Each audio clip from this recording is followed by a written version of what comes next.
All right, devil horn, salute, if you can see it. Hopefully you can see me. We've got the last week of August coming up, and it's going to be a brutal Friday to Friday. We got that 3 days of hell heat coming up again, and more videos in the dark like this. I'm waking up from a nap. I feel like fucking hell. My legs are hurting me bad. My ass is killing me. My hip is.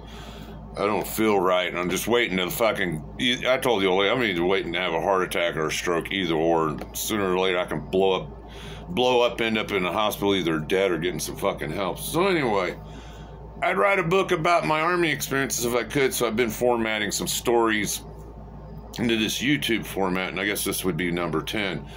Going to jump school. So we do the 13 weeks. They inform you you're going to do 13 weeks in this place. And I thought, oh shit, shouldn't I have joined the Marines if I'm doing 13 weeks? But no, it's 8 weeks of basic, and then your AIT was also included into the package since you're already at the infantry place. Remember, we're 11 Bravos, 11 Bang Bangs. So day of graduation, we're all pretty. We march up to a field. This ain't like the Marine Corps where you get your family and there's bands and all this other bullshit. I don't even think there was bleachers where I was at. I never saw anybody's family. So anyway, they marched up. We all graduate. I have a picture of me up there. I think I'm flipping the camera off. Boy, I'm just happy as happy could be. So we're unceremonially dumped back at Charlie Company 22 there at our Harmony Church. And we're waiting for jump school. The rest of the guys are getting their grass greens. They're going to the airport. They're flying away, and they're going away overseas. Most went to Germany. One went to Korea. Okay? This guy fucked up pretty bad. He was the only guy going to Korea. The rest of us, we're going to go down the street to jump school, but we got to wait a while. Sitting there.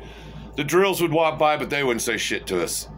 Just like they were done and would not even acknowledge our beings anymore. So the cattle car, we'd be transported all over Fort Bend in these goddamn fucking cattle cars. And we all unload. We get down to jump school and stops real quick. And everybody goes forward real quick. That's our introduction to jump school. Door opens up and there's a guy standing there with a beret. And that's the first time I ever seen a man wearing a beret, and everybody's just in awe. So that's your first shock, a guy in a beret. And they lead us over, and there's, I think, 2 good companies, 3 bad companies. I did 3 ground weeks, so I think it was a 44, a 45, 41st, 42nd, 43rd. I'm not sure. It's been too many years, okay? So all of us, I think we'll just say I ended up at the 44th, and we're all lined up outside, and they're getting everybody, and they says, okay, we'll see you next week. Well, I didn't really know what to do. I'm just out of basic. I'm a dumbass kid. I've been told what to do for the last 13 weeks. I had other people thinking for me. Now, all of a sudden, I have freedom again. I can get in some civilian clothes and leave post. Here's an experience. The guys who left base that day of graduation, they went to the airport, flew in. This is an experience here they did not get. Columbus, Georgia, we got it, though. I think I went in to Columbus with my buddies, and we hooped and hollered, got drunk, ended up in titty bars, got tattoos. I got my first Army tattoo right here, and it's all hand-drawn. And that was $100. This was the sign outside our barracks. And I said, if I survive this shit, I want this tattoo. It actually said Ranger here, but I just put in Army, and I never got the airborne part. Then I got my jump wings later. But no, I got that in Columbus, Georgia. I got this dog in Georgia, at Columbus, Georgia. And this tattoo here. So I got 3 tattoos, Sailor Bills and Fast Freddy's. So that first week, Monday morning, they run you through a PT test, and no big deal. And you kind of meet these guys with black hats on, but you haven't met the black hats yet. If you thought your drill instructor was a fucking monster, wait till you get to airborne school and meet the fucking black hats. These guys are fucking animals. I mean, I think being a prick is part of the program, because these guys are fucking animals, man. So, yeah, you meet these black hats after the PT test. You take a PT test. If you pass it, they take you to lunch. Then they take you to airborne break procedures, and there was like this little park bench area where, you know, you can get a platoon of about 100 people to gather and take a little break. So they're hosing it down, and You got to go up here and you're rolling around the ground, up, down, jump, push-ups, set-ups, scuba setups, flip your legs, and all this other horse shit, all these goddamn crazy, actually. Then back down to a field that's nothing but a swamp. Back and forth, back and forth, back and forth. Then I take you to the sawdust pits and start right off the bat learning how to do a PLF, a parachute landing fall. And by the time you're done your first day, you are covered head and toe in shit. And they flat tell you, you better not fucking show up tomorrow like this, and them boots better be fucking clean. Trust me, your fucking boots need to be clean. So, we're going through the process. I think this place was called Manfield. PSC Man, he was all shot up after the Normandy thing, and grenade falls in the pit with his buddies, and he's all fucked up, and he throws himself on a grenade and blows himself up and gets a Medal of Honor or something. But either way, that's the only field I can remember, man. There's a lot of places in the military that are named after dead people. You'll see it all over the goddamn. This person's field, that person's field, this person's range here. Yeah, it's all named after dead heroes. So we're up in this 35-foot mock tower, and you jump out, and you go down this cable thing, and you end up hitting this hill, you know, to stop and all this. And I'm up in this 35-foot tower, and that's my first experience off the ground, and I don't like it. And I jump out, and I'm terrified. It's scary. I mean, I'm scared. I don't. Jesus Christ, that's only 35 feet. It gets a lot worse from 35 feet. Let me fucking tell you, motherfuckers. So anyway, I'm jumping out, and this big Samoan guy's in charge of us. So he takes me to a mock door, and I jump out the mock door, and I got my head down, and he go, boom! I got hit. I'm not shitting you. This sergeant, airborne, he knocked the fuck out of me. He goes, Troop, I know you're scared of heights. You're going to be recycled. I went ahead and finished out the ground week there, but I got shipped to the next company. You talk about being dejected. That was the first time in my life I failed. That's the first time in my life I failed, and I'm going to miss the graduation with my buddies. They're going to go to Fort Rucker before me, and I'm left all on my own. That was the first two. Luckily, I didn't go with these guys, because when they went back, when these guys showed up at Fort Rucker, there was a thing called a torch party, and there was some girl that got molested. I've heard stories of a fire hydrant thing being shoved up her poop hole. Yeah, I missed out on that one. Pathfinder Kim, I think, was her name. Torch party, that's another thing. So anyway, I hurt my back the next week out of this fucking tower, and I'm like, okay, fuck this. I'm scared of heights. I just failed. I'm dejected. I didn't even shave for a couple days. I had to go to sick call to get on some meds for my back. So I put in the paperwork with this other guy, I'm going to quit. So I show up in this captain's office, say I'm going to quit, I don't like the heights. And he goes, if you do this, you're done with the Army. You're never going to go to schools, blah, blah, blah, blah, blah.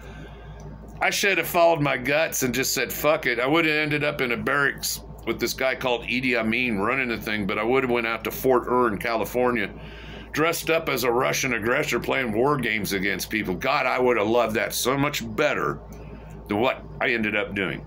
But hey, I sat there, I tore up the papers and packed my shit and down to the worst place in hell to go. I think I ended up in the worst company, 41st, the very first one there, and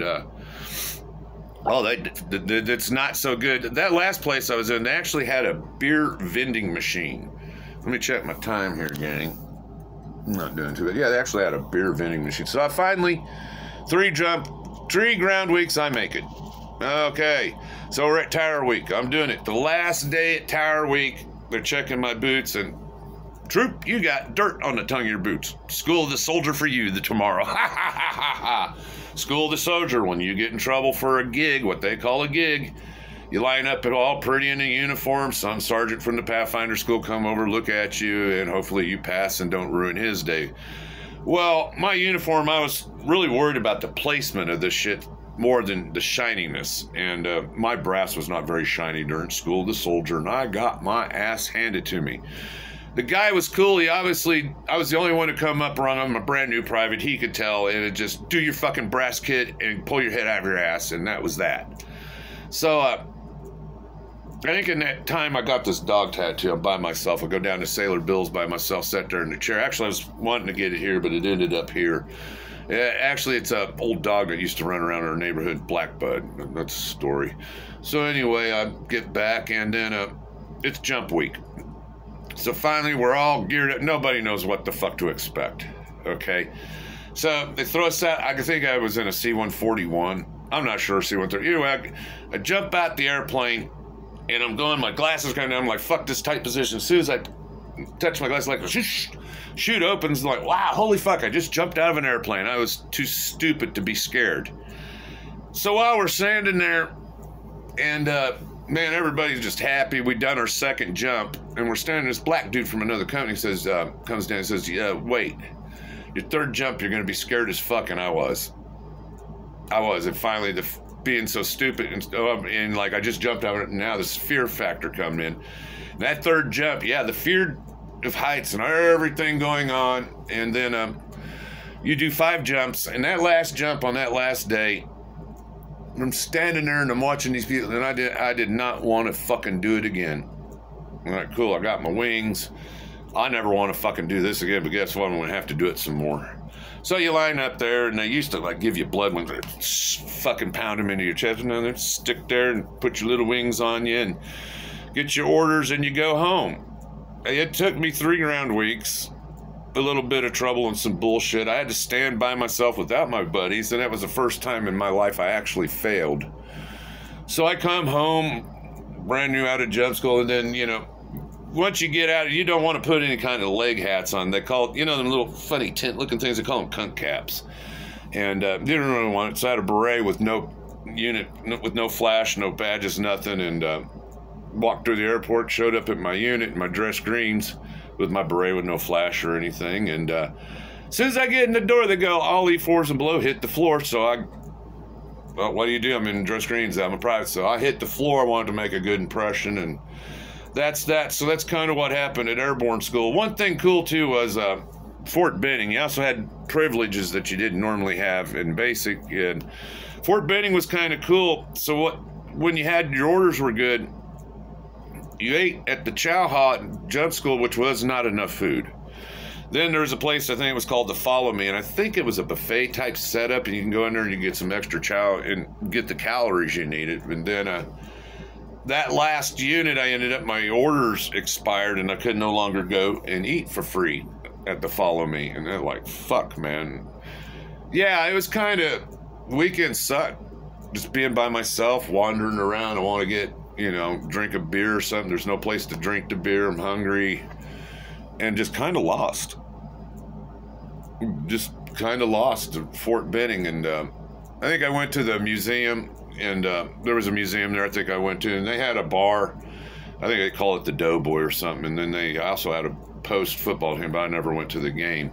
And usually the on-post bar was off limits. They didn't. There's a picture of me. I got it somewhere. I'm holding a beer in this place. And we went there in basic on a Liberty, and we're just told to stay the fuck out of this place. But anyway, that's it. That's jump school. Horn salute. I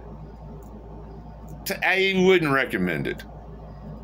I wouldn't recommend it. If you're thinking about going to jump school, get on the roof of your house and jump off of it a few times. See how you feel about it after you break your legs and fuck your back up. I'm done. Have a great day, guys.